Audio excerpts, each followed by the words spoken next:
16, 13. Hey y'all. Hello, hi, hey, and welcome to News on Purpose. Yeah, I just threw on my shirt as I sat down. This is a moment in purpose with Ernest Howard. This is my brother. This is a comedian, and he's going to be joining us here pretty soon.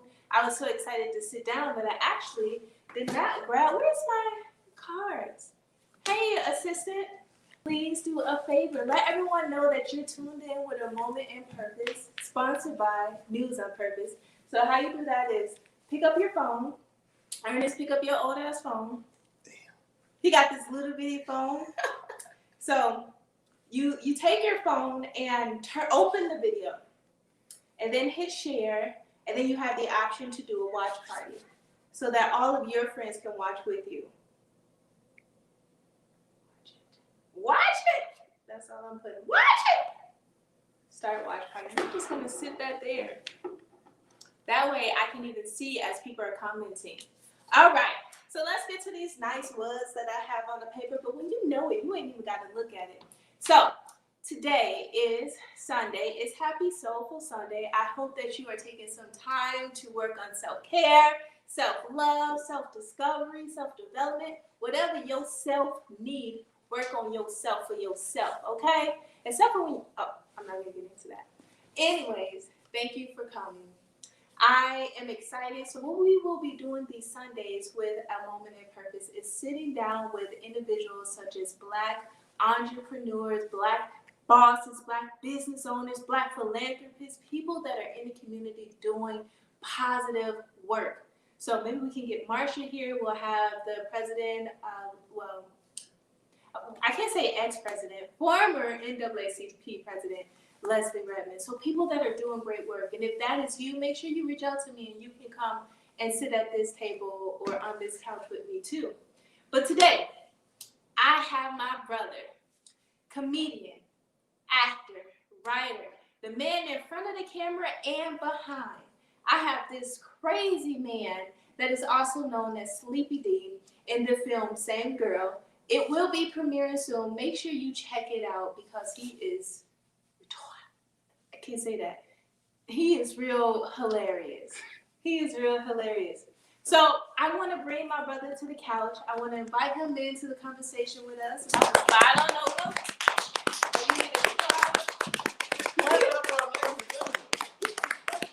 He's going to do his own applause. What's up, sis? My brother, you guys, I have my brother on the couch with me because my brother is moving. He is doing some amazing work. Like, we met at the beginning of our career. I think it was both of our first feature films. First time. I played a real interesting role. I'll just say that. She did her thing.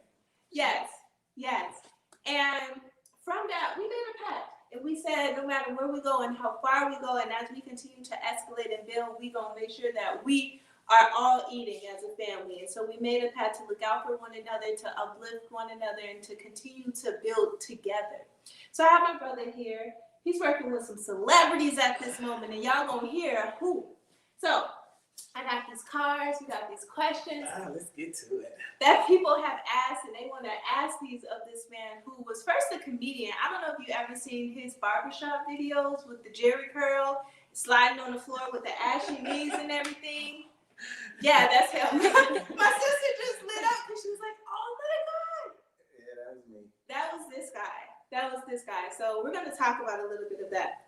So you are killing this game. I'm trying. He is killing it. What would you say is your key to success?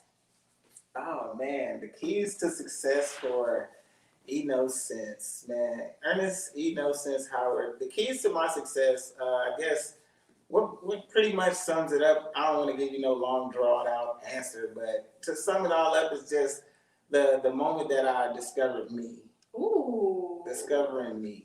That's my key to success, because the moment you understand you and you understand how you work, you understand your triggers to make you go get it, your triggers to make you really be in that moment, then I think that was the number one key to success for me, is just discovering myself and believing that everything that I strive to be, I already am. And so I just lined it up, and there you go. You Hell no, you see I got this. I was like, Don't do me like that, girl. Hold on. You represent the alligator. They are You not know. sponsoring this video. You know what? They're not sponsoring us. I ain't, it's barbershop. It's pandemic. People out You here. are the barber. I know, I can't do myself though. I'm slipping. Is that? It be too much. I be trying to get it, but I can't get it. My arms be tired. I put it down too Got quick. the shirt on, Oh. hat on, Huh? shirt and hat. Right. I know, right? I'm sorry. You representing. Okay. They can pay me though, and then I pay her. It's 3-way pay. Is that like a 360 deal? Yeah. No. No. I don't know. Okay. Bro, how long have you been acting? Oh man, so about 4 years now. I started out. As you know, well, a quick summary. I started out as a comedian. Yes. I started out just doing stand-up comedy, but I always knew that comedy was my transition. That I would use comedy to transition myself to film because I watched all the other people do it. I watched Martin do it, and all the great comedians use that to catapult them to film. So I knew that I would always do it. I didn't want to do it so quickly, but the game in Minnesota is kind of like, it's kind of like saturated and it's limited as far as like African Americans platforms and being able to express ourselves outside of just an African American, comedy club. I want to be universal. I don't want to just be my people's comic. I want to be everybody's comic. So being that was shriveled up real quick and it wasn't so diverse, I just decided to make that jump sooner than normal. Yes. So what my brother is saying is sometimes your beginning does not necessarily mean your end. But in order to get to the ending that you want, in order to get to that dream position, that dream role, you have to start somewhere. So for him, his start was comedy. But you're a darn good comic too. I do it still. I love comedy. Don't get me wrong. It's nothing like being on stage and having all y'all to just maneuver. You know what I mean? I feel like the puppet master. I can make y'all do what I want to do. Just seeing teeth and being on that stage, it's a feeling that, man, I probably, if I had to equate it to something, it would be hitting the game-winning shot, in the finals game or something. Or, it's that exhilarating, that feeling, that rush.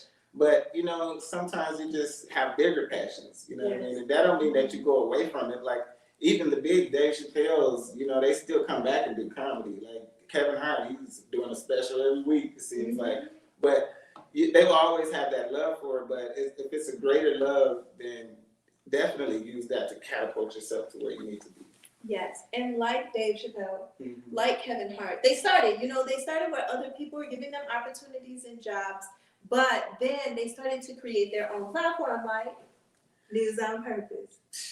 Plug. But yeah, so you have to create your own platform. You have to create those roles so that other people can, become exposed to you. Yes. Because they don't know what they don't know, so they don't know to see you unless you're everywhere. Yes.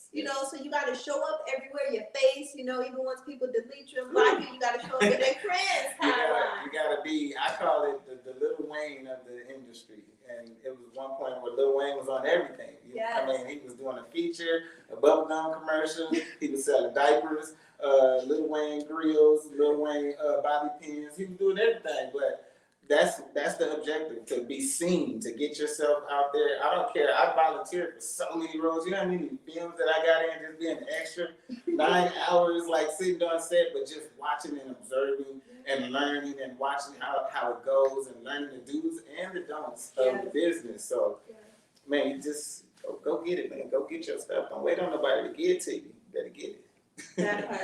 So you, like myself, believe that it is just as important to know what's going on behind the scenes so you know how you are expected to be portrayed on the scene. I've seen you with the headphones on. I've seen you like Allison, the boom mic. Like, you're doing it all. Man. Why is that important?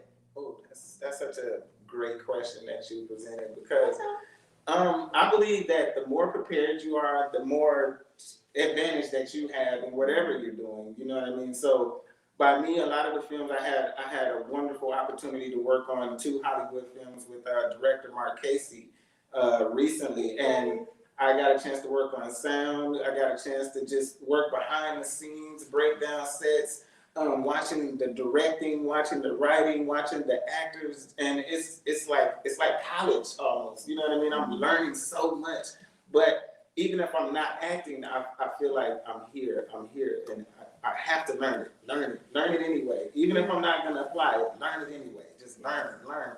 And so, being that I've learned a lot of do's and don'ts being in the background, because you learn proper acting etiquette on set and all those things that'll catapult you, that'll take you to the next level.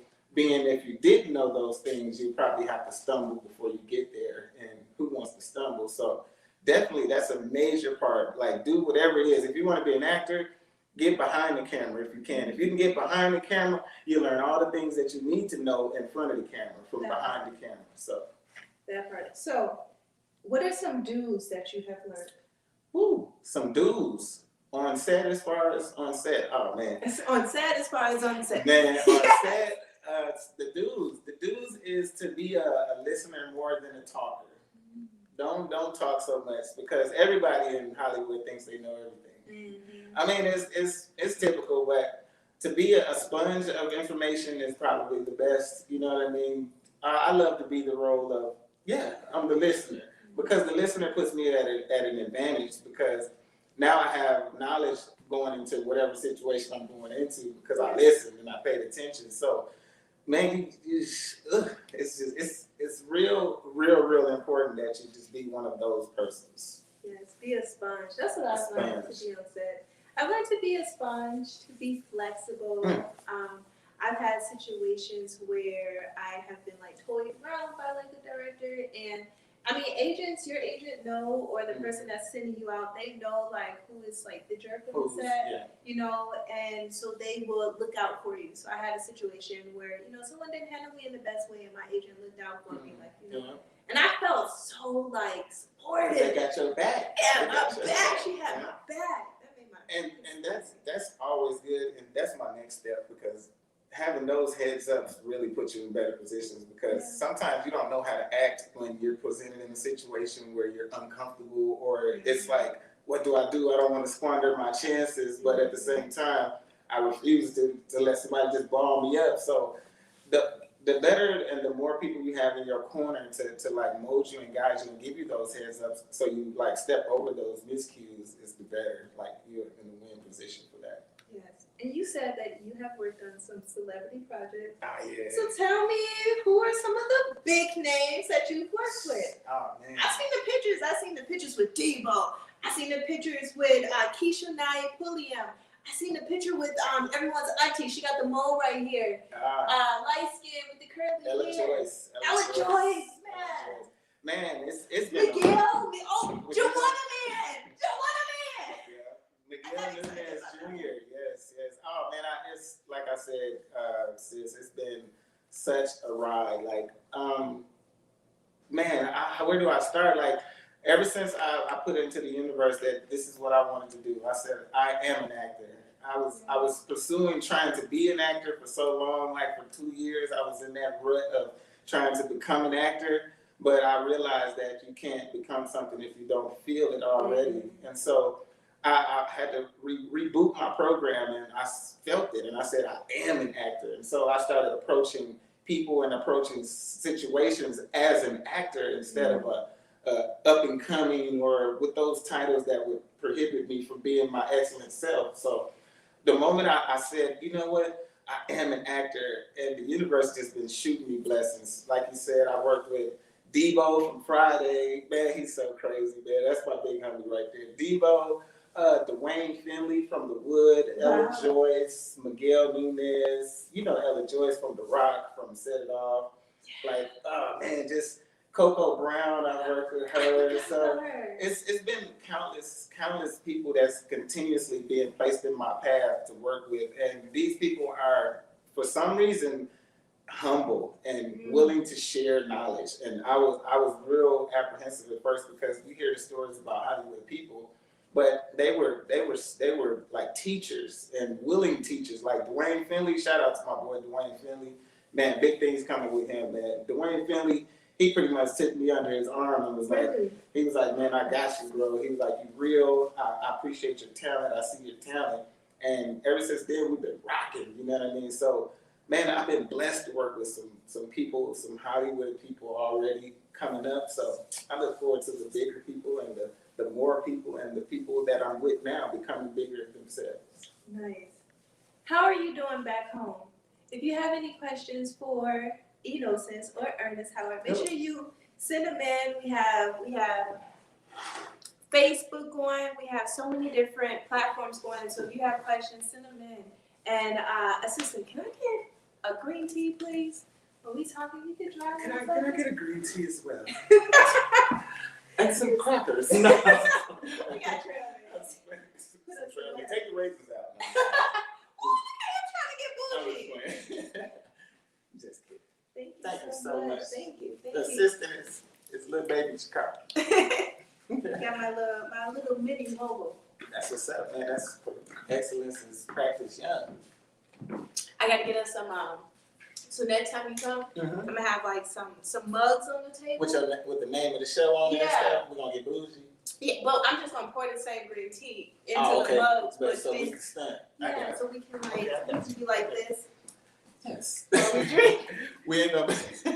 Okay, I get it. Let's go. That's how we gotta do it. That's how they do it. Cause you gotta think, live, and be that role. I don't even know how to do the leg thing. Which leg do the dudes do? I can't do it anyway. My knees is bad. You look like Mr. Brown. You gotta watch Mr. Brown trying to cross it.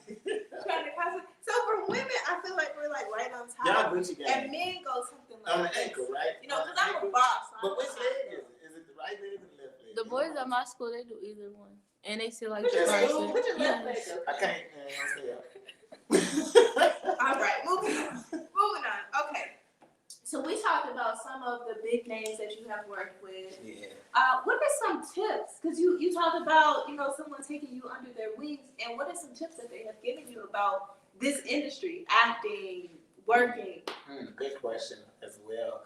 Well, some of the tips that you get a lot of tips in Hollywood. You have to be smart enough to decipher the tips that you must throw away and the tips that you must keep. You know what I mean? Because like I said, everybody in Hollywood and everybody that's been on the platform that you are already that you're trying to get to, Right. and they're already there, they're gonna think that they have the blueprint. You know what I mean? Just like in comedy, they tried to give me the blueprint in comedy. They was like, you have to do your comedy like this. You have to get you 5 or 6 jokes, perfect those jokes, and do them over and over, and that's your set. And I was like, hell no, man. I'm not gonna do that, man. That's the blueprint to get to where you at. Why would I do that? I'm not trying to be where you at. I'm trying to be a little bit past you. So, you know what I mean? But let me not to stray off. What was that? What is it? I'm just playing. So I'm gonna just give you this one tip. The best tip that I believe that really puts you ahead of the game. The one tip that I got was build great relationships. Okay, that's The good. better relationships you build, the more not out of selfish gain, like, ooh, if I build this relationship, this is what's gonna gain to me. But putting yourself in that lane of positive energy with positive people, and especially with the people that is in the direction or going the direction or already established where you're trying to go, you're winning. You're winning. Those relationships, those are the people that speak up on you when you're not there. Okay. You know what I mean? A lot of people be like, I'll support you, bro, but they will never mention you until they see you. You know what I'm saying? That's not really support. Like, support is sharing my sister, sharing her story. Like, ooh, if I hear something that's similar to what she's doing, like, oh, my sister do that. Let me link you. You know what I mean? That's real, building real relationships. So that's the number one key. Don't burn no bridges, man. And don't be the a-hole of the industry, because some actors got tags on them, some producers got tags on them, some people just carry a little baggage, and you don't want to be that person carrying no baggage. You want to be as neutral as possible, because then people are more subjected to work with you. So, Okay. but build great relationships. Build great relationships. Build them. So you recently posted a picture with Keisha Knight Pulliam. Yes, I did. Little Rudy. I know, look, Rudy. Man. So does that mean that you have something coming up with Rudy? Man, so I'm gonna tell you the story. It's a quick story. So I was awestruck when I saw her for the first time. I was just like, You was like, no, I didn't. I didn't even know it was her. I swear to goodness, I did not know it was her. She was with her daughter and everything, and we were getting set up for this project that we're working on. And her significant other is part of the project, and so that's how the triangle came about. But anyways, Dwayne Finley brought me on a project that's we're shooting in Atlanta called Black Box Comedy Series, and so what it is going to be that showcase for all the comedians that can't get to those big platforms, but you're gonna get to a platform and you will be heard and you won't be censored, and it's just bringing back that raw comedy. And so working with Dwayne Finley, he's real connected with Keisha, and so just being, you see what I'm saying about those triangles and being in those good relationships, and those good relationships bring you work through other projects, and those usually how great actors and good actors survive, because they do good work and they build good relationship with good people. Very nice, very good. Okay. Good relationships, good connections, knowing good people. All right. So you talked about how the vibe has been very neutral when you've worked with them. They've been very humble. That's what's up. And what about though Coco Brown? Because she's a comedian, you're a comedian, she's a dude, you're a dude. Like what was that like? Were you guys just busting jokes and being spicy? So Coco Brown was she played a mom, so she was strictly about her business. Okay. And being that, I feel like even though my experience is wonderful, I'm on a wonderful ride. I believe that COVID is really slowing it down. People don't be themselves as much as they can. I believe that she'd have been all over the place if it wasn't no COVID restrictions. But for the most part, man, down to earth. I'm talking about really supportive to all the smaller actors that's on the lower scale than herself, and she's giving pointers like, baby, say it like this, baby. And I'm talking about, and she's teaching and she's acting, and her spirit was just so good, and she wasn't bougie, she was just open, and she cracked some jokes too. We always have to crack some jokes. You can't be around me and don't crack no jokes. I'm sorry. We're gonna laugh about something. Somebody anyway. But yeah. So she was wonderful, and like I said, those experiences was kind of shocking, because I heard so many stories. I thought she was gonna be joning on me. Debo, he was a trip. He kept slapping me. I was like, Debo, you slapped me again, we're gonna fight. He's like, shut up, punk. Give me that chain. I was like, it ain't real. He's like, I know that. I was like, it's not real. He's like, so what? And I was like, all right, whatever. I got some crazy stories about him, but I can't tell you on camera, put him out there like that. That's my dude. Shout out to Debo, man, Tiny Zeus. But yeah, so she was amazing working with her, man. Coco Brown, beautiful spirit. I watched her work. She's tied in with I think that the show on Tyler Perry's network. So she's doing her thing, man. Great. I can't wait to work with her again. Miss Coco, hit me up, girl. I told you I was gonna whisper in your ear, and I was gonna say, fly me out there or something. I get there. I ride the bus. I don't care anyway. She's on a few of Tyler Perry shows. Yeah. She was on the show that I watched.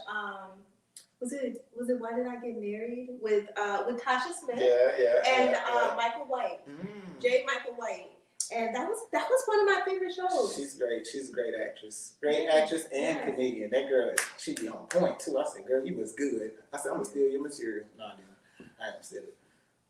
That's what's up. Hey, if you're watching, make sure you share this video. If you like what you see, make sure that you start a watch party, share, comment, subscribe to the YouTube channel, News on Purpose. Feel free to tell us something, say something. I see that there's 3 people currently watching. So if you have questions that you want us to answer, then, put them out. We're on Facebook, we're on YouTube, and then we're on the StreamYard app. So if we see something coming in, we'll make sure to respond to it. Let me do that too. Oh, yeah, no problem. We got it right there. Yes, we do. Hello. Back up, and that one. Back up for the backup for the that's backup. how Always have a contingency plan. Okay, how does being a comedian complement your acting? Ooh, great question. So I believe that being a comedian, it really sets you up for acting. You know what I mean? It breaks those nerves. If you have nerves after being a comedian, there's something wrong with you. You're in the wrong field, because you can't have no nerves as a comedian. As a comedian, you got to get up there and know that it's a possibility that you might bomb. Somebody might not laugh, or everybody might not laugh. So your nerves, the nerves part got to be gone out the window. You got to have a no heart syndrome. I call it the no heart syndrome. You got to be able to get up there and be like, "All right, gonna laugh, get it there," and just walk off. You just got to be in the zone. But no. No, I got no laughs before. One time I did. I ain't gonna lie to you. I came in like, hey, what's up, y'all? They was like, I said, woo, boy, y'all good crowds, man. Shout out to y'all, make some noise. And I was like, and that was the worst show I've ever done. Ever since then, I said I would never do the same jokes and not have a prepared like mental state of going into comedy, because I don't do comedy like that. I do comedy. I get there a little early. I mingle. I see if it's male dominated, if it's female dominated, if it's younger, or if it's the older crowd, and then I have my set written right there. So that's how I do my comedy. So I couldn't never do the tradition they try to make you do nowadays, doing the same jokes and perfecting the same jokes. I believe anybody can do that. If you say the same line over and over and over, you should be good at saying that damn line. I'm just saying. But you gotta fill out your audience. You do. You okay. do. Okay. But now, do you feel as though, because of the fact that you were a comedian first, that maybe that has caused you to be typecast into only funny roles? Oh, great. Dang, girl, you got some cold-blooded questions. Hey, shout out to Chicago. High five. My hand was bigger.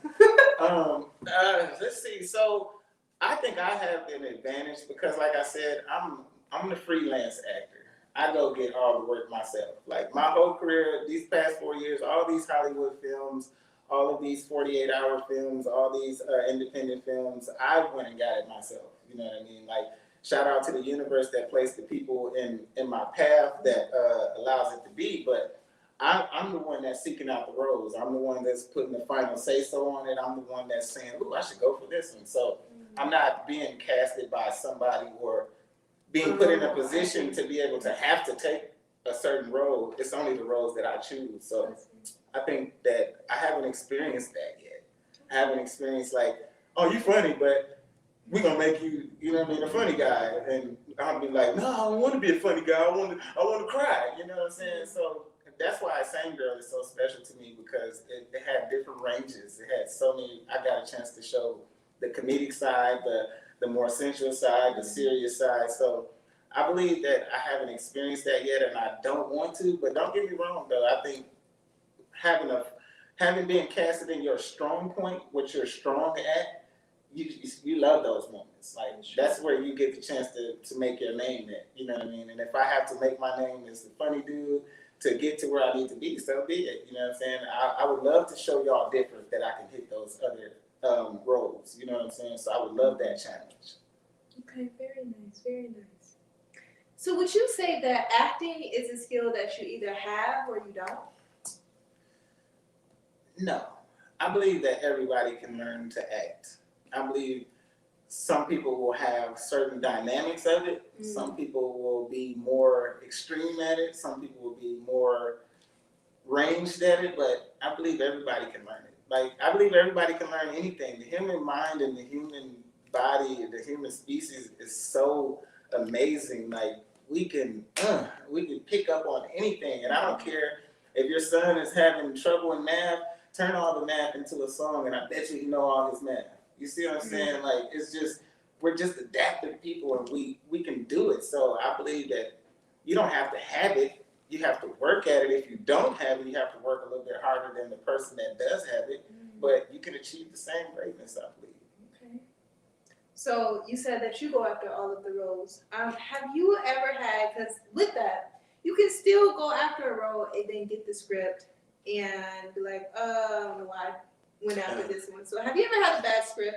Yes. Oh, and I just had one recently. Oh man, I was trying to do the right thing and work with some independent guys that was trying to do some film, but I knew it was bad right off the bat. I should have known when they was like, call time is at 3. I was like, okay, can I get the call sheet? But we ain't got one yet. And I was like, uh-oh, strike 1. Strike 2 was like, okay, everybody, we're gonna meet here at 3. I get there, nobody's there. Strike 2. So I call him, nobody answers for 2 hours. Strike 3 right there is, and then I'm like, can I get the script? They was like, oh, well, here go your lines. You just gonna say this, and you just gonna say this. And I was like, okay, what my character? What is he? Was he an angry dude? They was like, well, we don't really know yet. And I was just like, oh man. I was like, hey, I'm probably gonna call you back, man. I got COVID. No, I'm just playing. No, but I had to leave that project alone. Some projects you'll get the feeling and you'll be like, oh my God, I can't do this. I can't do it. And those are the ones that really you be like, woo, I'm good. Thank you. You pat yourself on the back for getting out of some of them roles because I believe when you look back on it, you're like, what the hell did I do that for? Right. Darn, it's like getting a bad tattoo and you can't get it off. So yeah. I'm trying to think if I ever had a bad script. I did. You did? I did. But thankfully, COVID happened. See? And Got I you was out like, because I was in Chicago. At the beginning of this year, Yeah. I spent like the first quarter of the year in Chicago going after the dream. Mm-hmm. And I didn't really want to play this role that I got cast for because it just, a few times, one time I just didn't answer him anymore because it was awkward. But the second time in Chicago, I just was like, hey, I'm going back home to Minnesota, so I can help you find my replacement. I think that's important to do, you know. Keep that relationship good. Yeah. And then I believe that it's important to make sure that you show up for the things that you're going to sign up for, like keep your word. But also, sometimes you don't know what a role entails until you get the script. Yes. So I had a role that morally I just could not do. The guy kind of got upset with me, but who cares? Yeah, it works itself out. Exactly. I mean, and you just got to be selective. I say if you read a script and it don't feel right in your stomach, don't do it. If it feels right in your heart, do it. There you go.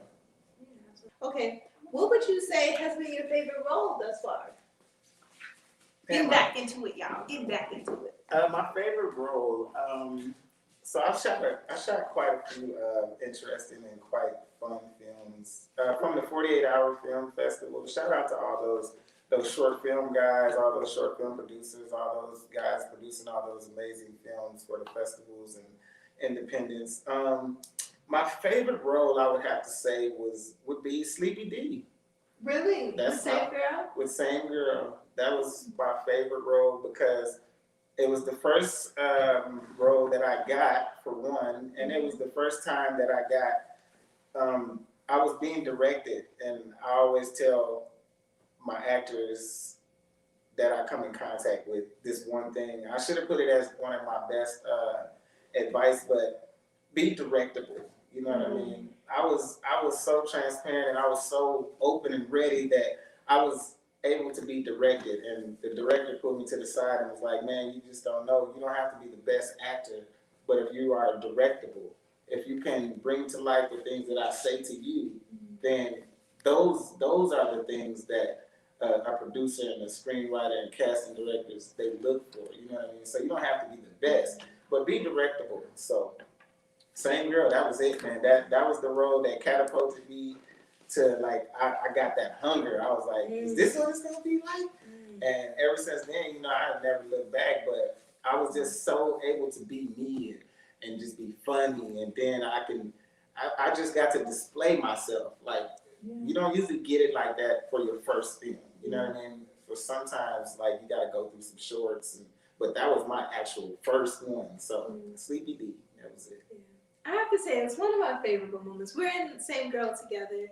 I played Tony, and Tony was a very different role for me, but I loved it because it challenged me.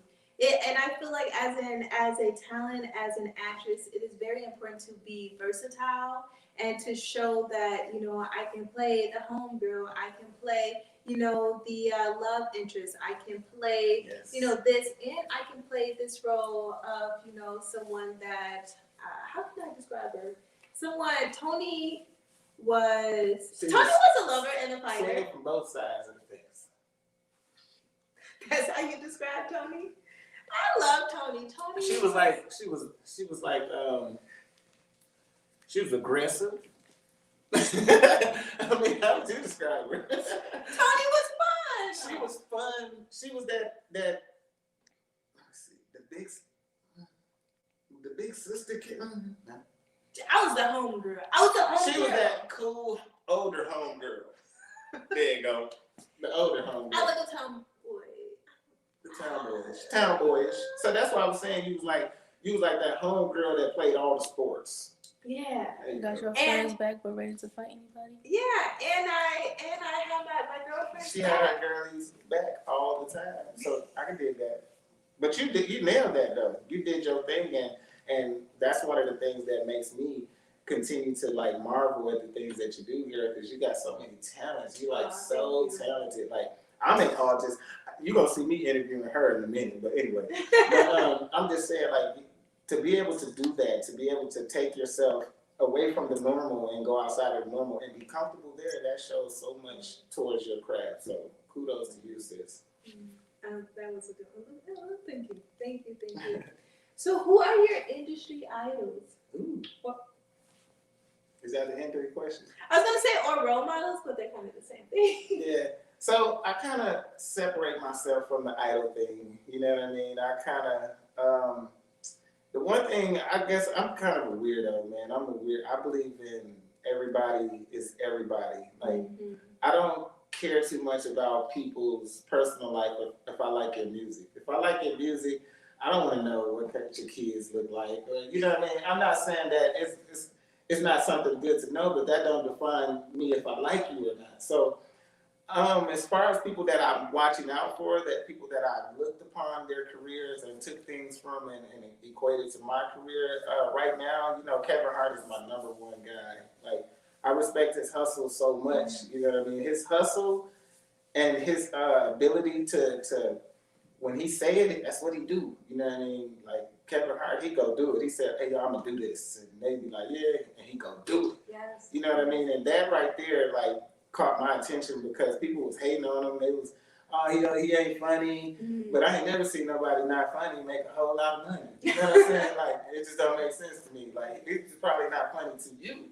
You know what I mean? And you can outgrow somebody, that's fine. But don't hate on the person once you outgrow them. So he's the person that I've just been like, man, that guy right there, from his comedy specials to movies, his career is the image that I want to see my career in.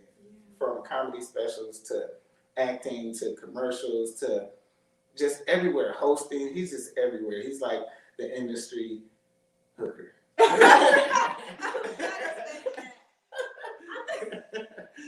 Seriously, but I love him. I swear to goodness, I love him. But as far as that, just Kevin Hart and another guy, man. I just love this guy, man. The Tyler Perry, I love the work that he's doing. But also just all of the people that has the rag to riches story. The people that believed in the secret, you know what I mean? Yeah. The secret of law of attraction and understanding that the energy that you put out into the world is the energy that comes back into you, and the being able to jump into that role is quantum physics and all these other things that boils back down to just believing in the secret, believing in that secret, and girl, I can go on and on about this. That's good. Now tell me, do you prefer shorts, features, series, or commercials? Well, it's got to be features. I mean, I want to be in feature films. I want to hold the lead. I want to be cast in a Netflix series that got like 19 seasons. I swear, reoccurring. I just want to be a character. I want to become characters.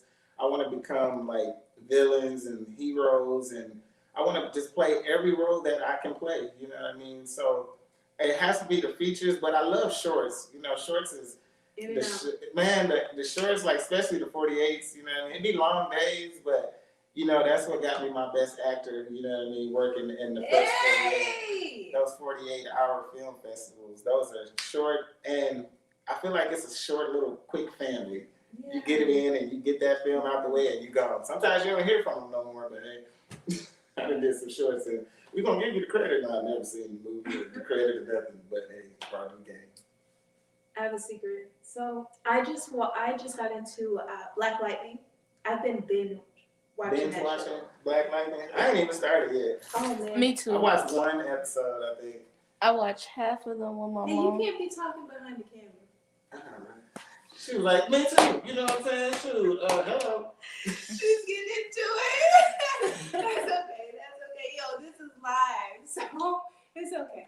So, Black Lightning, and I'm sad to learn that they are stopping at the 4th season.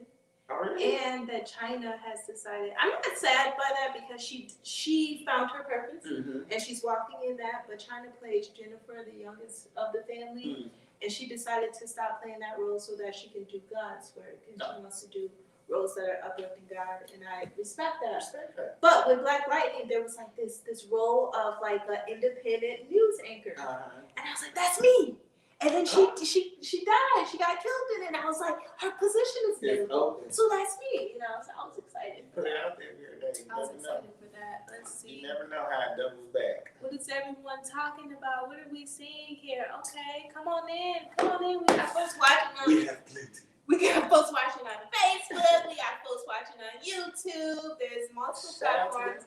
Personal page, News on Purpose page. Make sure you subscribe while you're there. So we're talking to Ernest, actor, comedian, Mr. Funny Man, and soon to be known as Sleepy D. Once Same Girl is released, which is coming very soon. Oh man, excited. We get that sneak feature. Yes. That sneak watch. This weekend. I'm looking forward to that.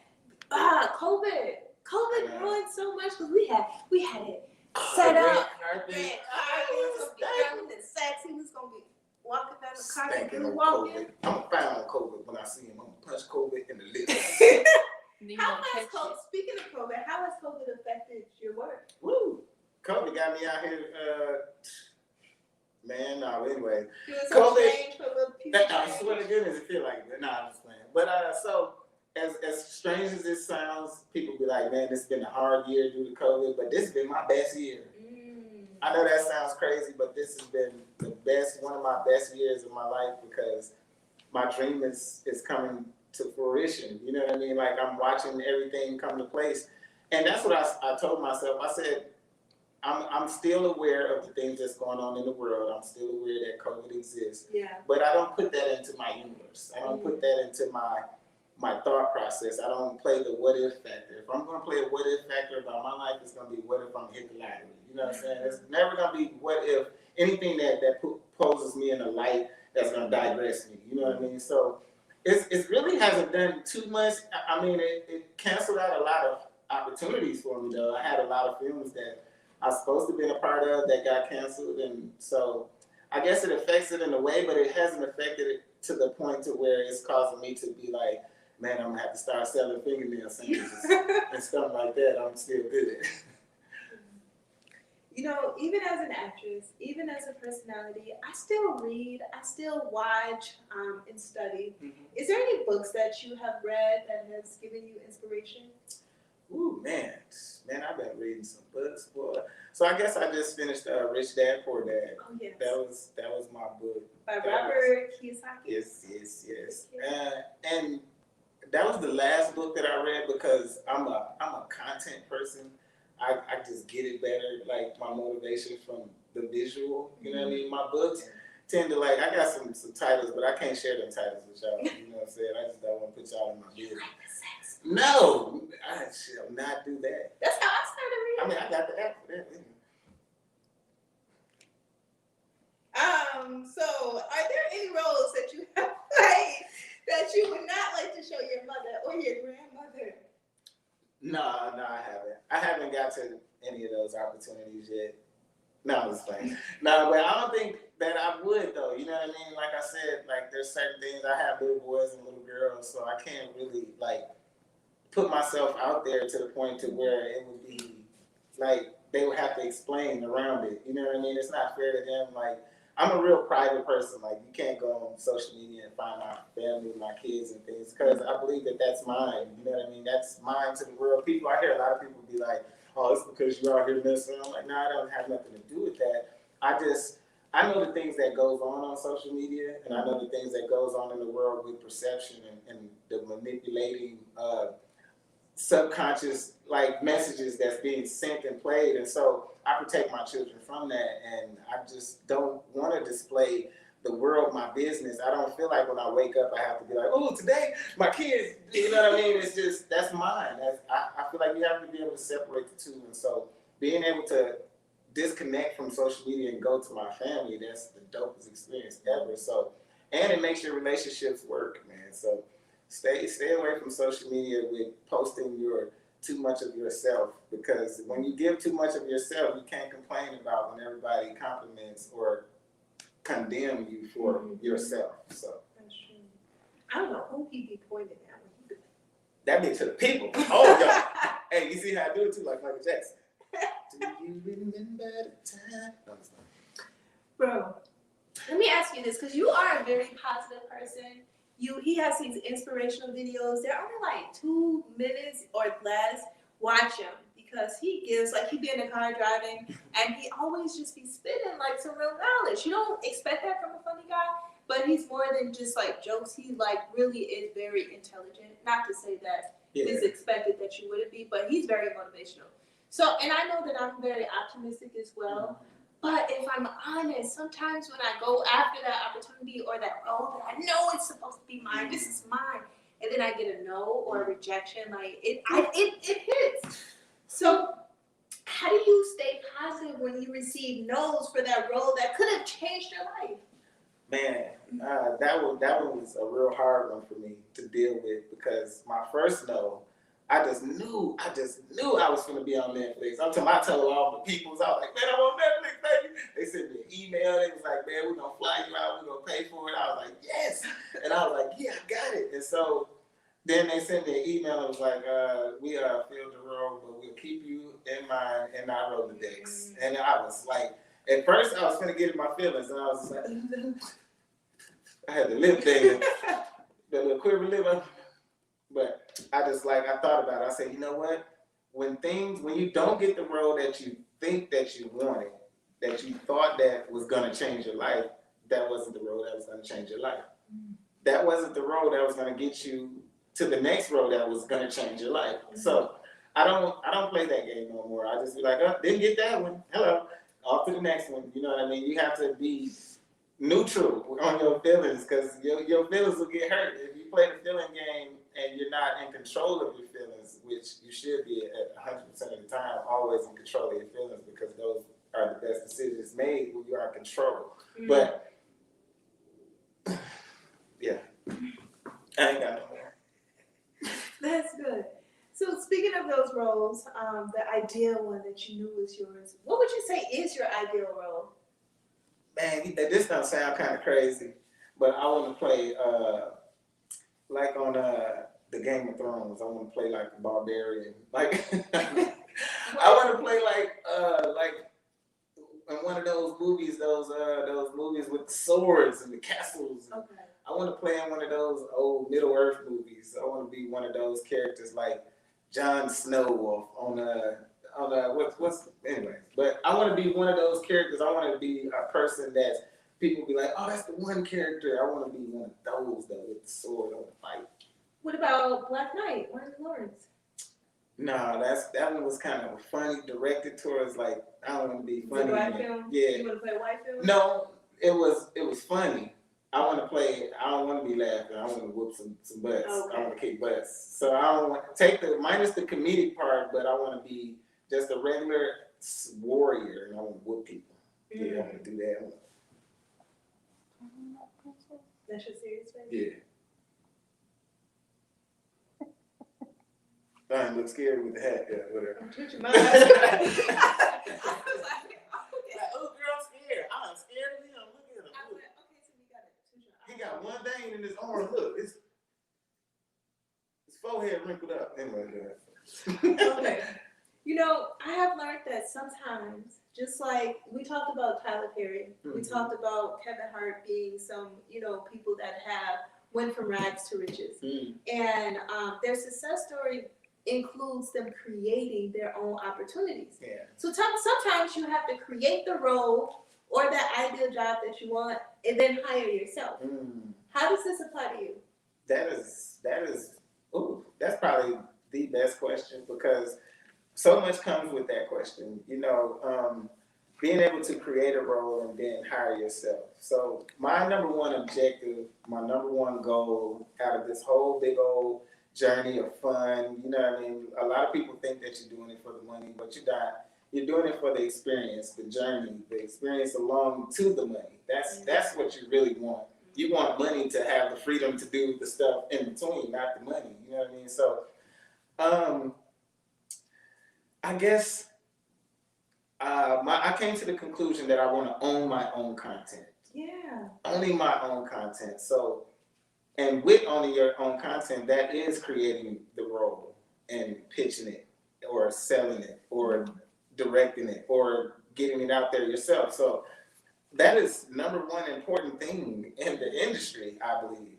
Control of your content. If you can control your content, I've heard of the producers from Mel Gibson to Leonardo DiCaprio, like having production companies and owning their content. And that's a number one goal of mine, is to be able to have the production company and to be able to put out the content that I want to put out, to be able to star in the roles that I want to eventually write the movies that I want to star in, and to write the movies that I want Hollywood to be able to see. So I believe that it applies to me because that's my goal. My goal is to own my content and to be able to distribute it and put it out there and make it and write it and birth it the way I want to. So that's so important, so important. Own your stuff and create a platform. If you create the job, then you don't have to ask for the job. You just come to them and say, hey, I got the job. Here you go, make it work. And can't nobody fire you. There you go. Either. That's it. Okay. What goes into preparing for a role? Do you have like an alter ego like Sasha Fierce? I don't. Innocence. Innocence is just me though. So Innocence is Ernest. So Okay. Ernest is Innocence because Innocence was birthed from Ernest. Ernest was just this crazy guy. I cut hair for a living. I was cutting for a long time, and in the barbershop, that's where Innocence was created, in the barbershop. And all Innocence is boy, you ain't got no dang on sense, E. Boy, you just say the craziest stuff. And so Innocence came about, but I don't really have no preparation because it's me. When I get a role, I try to understand what is that actor or that role, what is that person feeling? Like, what would they be feeling if they were doing this? If they were doing a run scene, how would their breathing be? How would you know what I mean? I just apply it that way, and I don't really have a regime. It's just, okay, it's time to focus. All right, figure out this person. What is this person? That's my only objective, is what is this person? What is they like? What do they do? If I had to describe this person, would they be an a-hole? Would they be this? You know what I mean? And that's the preparation for me. Like, I don't have to put myself in the box to get the breathing exercises and stuff. Like, I believe that I'm already what I'm trying to be. So I'm already the actor. So it's just bringing to life the role, bringing it to life. I smiled when I saw this next question. So I learned that you started not actually as a comic. We've been saying that he started as a comedian, but that's not the whole truth. No. You started in music. Yes. Yeah. I've never heard any of his music. But like how? Like as a rapper or like as a hype man? Was you like the flav of the stage? Nah, girl, I wasn't up there playing flav. I went out there. I wasn't doing that. That wasn't me. So my music was my thing. Like, my passion was music. Like, man, ever since we used to record with the cassette and with the headphones, you know what I mean? Like, music was my thing. And so a long time ago, I got started with this guy. He had a record company, and I could sing a little bit. So you did rap and sing. I started out singing. And so I started out and I recorded a song with him, and he liked it, and he's like, "Now I want you to perform this song at South Beach." It was downtown Minneapolis, and South Beach was there. So I performed the song, and the girls was giving me some groupie love, and they was like, "Oh my God!" I was like, "Oh snap, son! This is what it's like." No, but anyway. So I performed that song, and then they liked it, and then me, I grew up in South Minneapolis, the crazy, it was the hood, so. It was eventually going to gravitate to rapping. And so I thought I was this big gangster rapper. You know what I mean? I love rapping. So I did so many albums and music that I just never put out or nothing. I'm starting to have fun with it now, like listening back, digging in the crates. I'm using it for soundtrack, you know what I mean, songs and content music, you know what I mean? So I'm found ways to make money off of it. So But yeah, I started out as a singer and a rapper. I did my thing too, man. I opened up. Let me see. I opened up for Jada Kiss, Shorty Low, Bun B, Juvenile. I had some pretty good shows. Is this music out there? Like, can we find it? Nope. Can we hear I'm it? glad you can't either, because it's not who I am now. Was was you like a lover boy then? It was crazy, huh? Was it like Lover Boy? Nah, soft? nah. Or It was like, gangster rap. It was all gang. And when I say gangster rap, it was gangster music. But what about the song? That one song, I left it alone. I didn't sing no more. I just sang my own hooks on my rap albums and stuff like that. So I didn't pursue the R&B career. I just did R&B songs. Okay. You guys, we right just now? learned something about Ernest. What you said? Can you sing something right now? Me. No, I'm playing. It's COVID again. Okay, Ernest. So we just dug up that part about him, that he did music. But here's something also that you should know. Not only is he just an actor, but he is an award-winning Thank you. actor. I mean, best actor in the 48-hour Global Film Festival. Appreciate that. Funniest person with a day job from House of Comedy. Tell me something.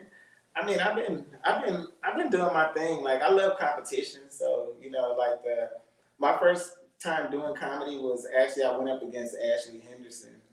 It was the first time I met her. We dueled at the 4th Street Saloon. It was me and her. We won the competition, and then we had to go up against each other. I beat her too. She just had more people there. I swear I beat her. I beat you, girl. I beat you.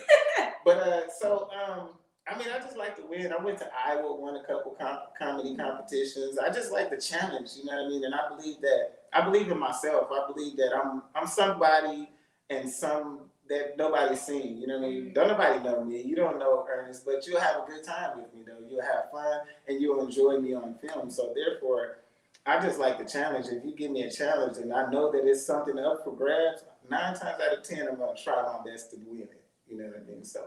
But best actor, like, what did that feel like to win best actor? I was geeked, you know what I mean? Because to be acknowledged in your craft is like one of the most, that's one of the most humbling things, to be acknowledged in your craft. Like, they saw your work and they respected it and they understood and they rewarded it. So that was one of my biggest moments, if not the biggest moment, because that's my first award I've ever won in film. So it means so much to me. So shout out to the Broski brothers, Spencer, and all y'all, man. I love y'all to death. All my 48-hour film festival people. I love you guys. Let's work. Let's continue to work. So we're going to be wrapping up soon, but I just have a few more questions to ask of you. Shoot. This man is so funny. Hey, checking in back home. If you're watching this, please share it. Please start a watch party. Please tell your friends. Come on back. This is what you can expect with A Moment in Purpose, sponsored by News on Purpose. We are here with Mr. Funnyman, Mr. Innocence.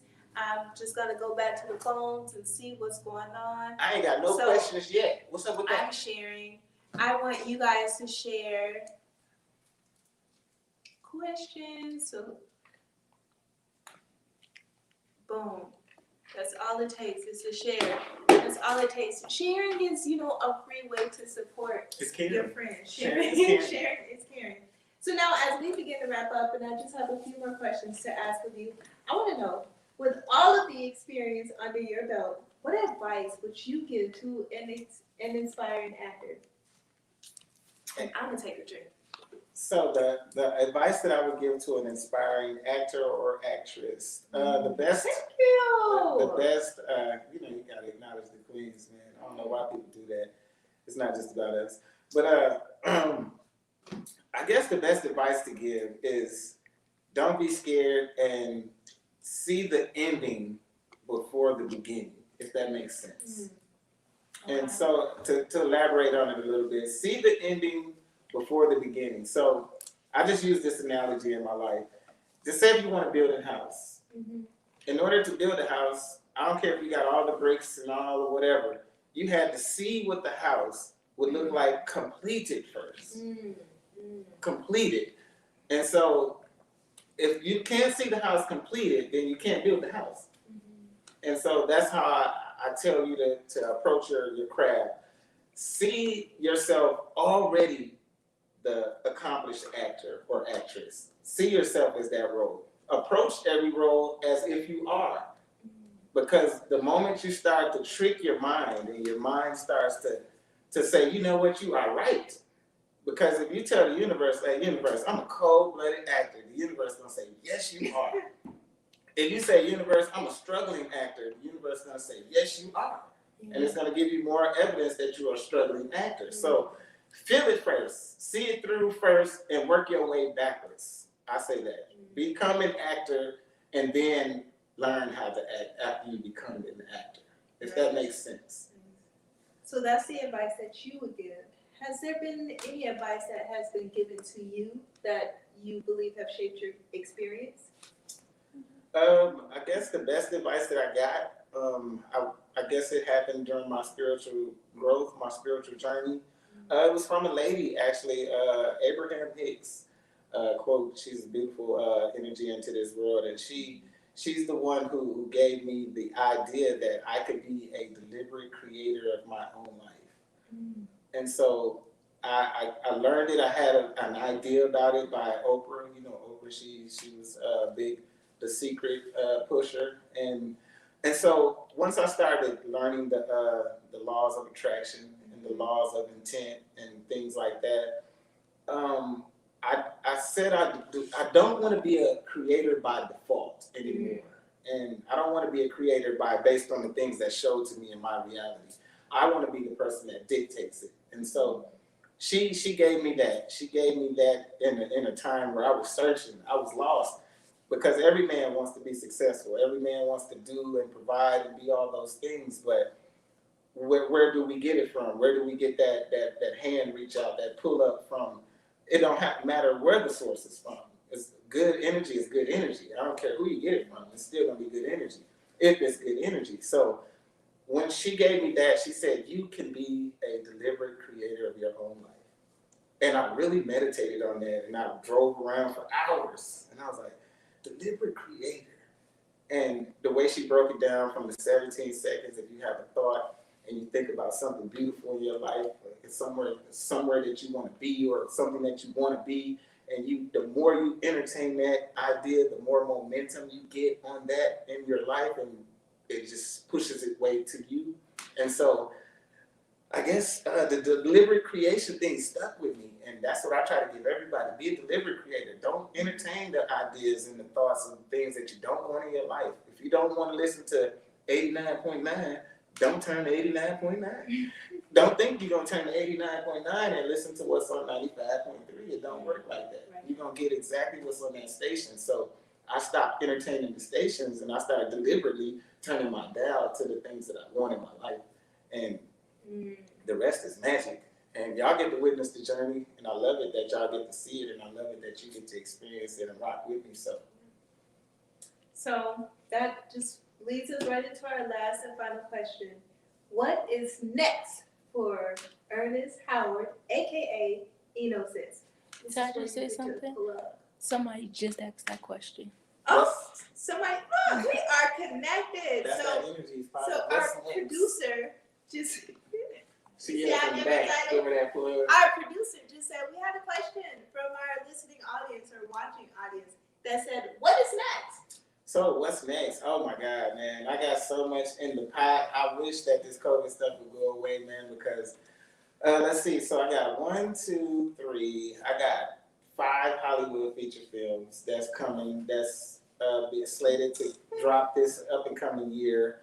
I got some comedy specials. I got some, man, everything. I got some commercials. I got some TV shows. I'm pitching my own show. So I got quite a few things, but mainly you guys are gonna see me on screen, like on the Hollywood screen, and a lot of films from features to hopefully to land that one lead role. And that's my goal, is to land a lead, a real strong lead though in the big film. So I'm waiting my turn, but at the same time, I'm making my way to that. I ain't waiting on it to come to me, because I'm driving this car and I'm gonna pull up on that lead like, hello, hey lead, get in the back.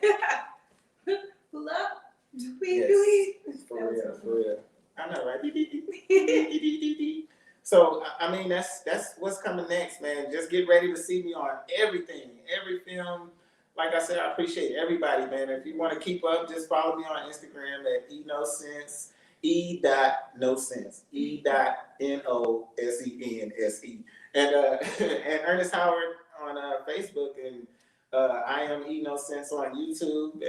So y'all just check me out, but you're gonna see my big face and all these teeth, and probably a little nappy beard a little bit sometimes if I line it up. But you're gonna see me everywhere because I'm gonna be the new industry hooker. Okay. For real. So we're gonna check in to see if there's any more questions. And it doesn't look like there is. So we want to thank everyone that have tuned in, that have stick and stayed and played with us tonight. This is a Moment in Purpose with Ernest Howard, also known as Innocence, sponsored by News on Purpose. So you know I have to say my line. Remember to stop living to exist, start living on purpose. And you can do all of that and more with News on Purpose. Have a great day. Do I end it? Mm-hmm.